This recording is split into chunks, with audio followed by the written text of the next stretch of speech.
नमस्कार दोस्तों, स्वागत है आपका गार्डन गपशप यूट्यूब चैनल पर, जहां हम बात करते हैं बागवानी से रिलेटेड यानी कि गार्डनिंग से रिलेटेड सारी सब छोटी से छोटी बड़ी से बड़ी समस्याओं के ऊपर और उनके समाधान के ऊपर।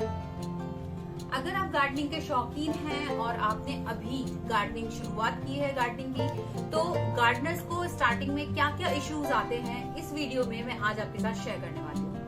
अभी तक आपने गार्डन गपशप को सब्सक्राइब नहीं किया है, जल्दी से सब्सक्राइब कर लीजिएगा, बेल आइकन को प्रेस कर दीजिएगा ऐसी ही इंफॉर्मेशन के लिए।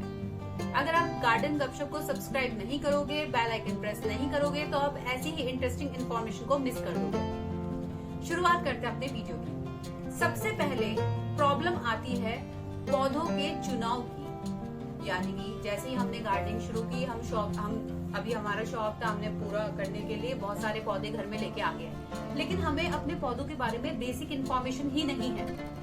तो आपको थोड़ी सी बेसिक इन्फॉर्मेशन पता होनी चाहिए जो भी आप अपने घर के अंदर पौधे लेके आ रहे हैं। दूसरी सबसे बड़ी इश्यू जो आता है गार्डनिंग के टाइम पे, जब हम स्टार्ट करते हैं बिगनर्स को, तो पौधों के लिए सही धूप का ना मिलना हमारे पौधों को खराब कर सकता है।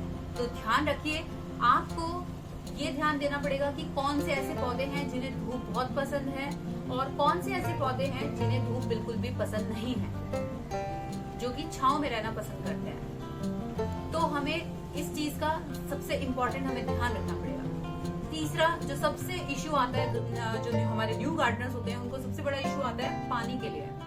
अगर हम पानी दे रहे हैं अपने पौधों को, तो ऐसा होता है स्टार्टिंग में कभी आप ज्यादा पानी दे दोगे, कभी कम पानी दे दोगे। अगर ज्यादा पानी आप दे रहे हो तो क्या हो रहा है, रूट रॉट हो रहा है, यानी कि आपके प्लांट्स की जो जड़ें हैं वो सड़ जाएंगी। दूसरी चीज, पानी कम देना। अगर आपने अपने पौधे को पानी कम दे दिया है तो क्या प्रॉब्लम आएगी, आपका जो पौधा है वो सूखना शुरू हो जाएगा। तो इसके लिए क्या करना होगा, आपको ध्यान रखना होगा, आप जितने भी पौधे अपने घर के अंदर लेके आ रहे हैं, उनकी जो मिट्टी है उसके अंदर नमी होनी चाहिए। नेक्स्ट सबसे बड़ी जो प्रॉब्लम आती है गार्डनर्स को, वो है मिट्टी का सही चुनाव न करना। अगर आप अपनी मिट्टी, आपको ध्यान होना चाहिए सबसे पहली चीज कि अगर हमारे फूल वाले पौधे हैं तो उनकी मिट्टी ऐसी होनी चाहिए कि उसके अंदर नाइट्रोजन रिच फर्टिलाइजर मिला होना चाहिए और पौष्टिक तत्व होने चाहिए मिट्टी के अंदर, ताकि जो फूल वाले पौधे हैं वो अच्छे से फ्लावरिंग और फ्रूटिंग कर सके और अपने जो हमारा जो प्लांट है वो हेल्दी भी रह सके।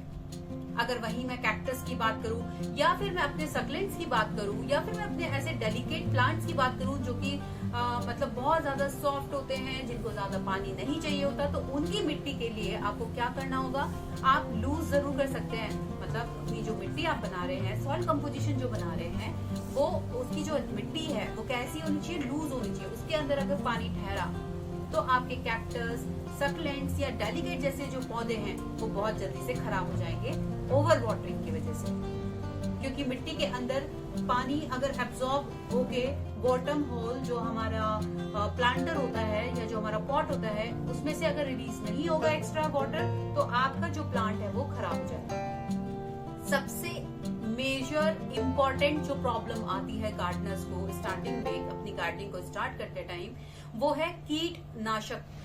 यानी कि जैसे ही कीड़े लगे तो वैसे क्या करते हैं, बाहर से हम केमिकल वाले जो पेस्टिसाइड्स हैं वो लेके आ जाते हैं और बहुत सारे अमाउंट में दे देते हैं। हमें अपने अगर पौधे को सुरक्षित रखना है, हेल्दी रखना है इंसेक्ट से, तो हमें ध्यान देना होगा कि घर के अंदर जैसे कि नीम ऑयल का इस्तेमाल कीजिए, या जैसे अनियन है, जैसे आपका उसका स्प्रे कर सकते हैं आप, अनियन का पेस्ट बना के इसके स्प्रे कर सकते हैं आप। और लहसुन जो होता है उसका भी आप पानी के अंदर अच्छे से पेस्टिसाइड बना के अपने पौधों को दे सकते हैं। ना ही ये ज्यादा हार्मफुल होते हैं और ये इको फ्रेंडली भी होते हैं और ये ह्यूमन फ्रेंडली भी होते हैं। तो इसीलिए मैं बोलूंगी कि आप केमिकल पेस्टिसाइड का इस्तेमाल बिल्कुल भी ना करें। अगर आप स्टार्टिंग में, अगर आपके किसी भी प्लांट के अंदर कीट बहुत ज्यादा लग गए हैं तो इसका आपको ध्यान देना पड़ेगा।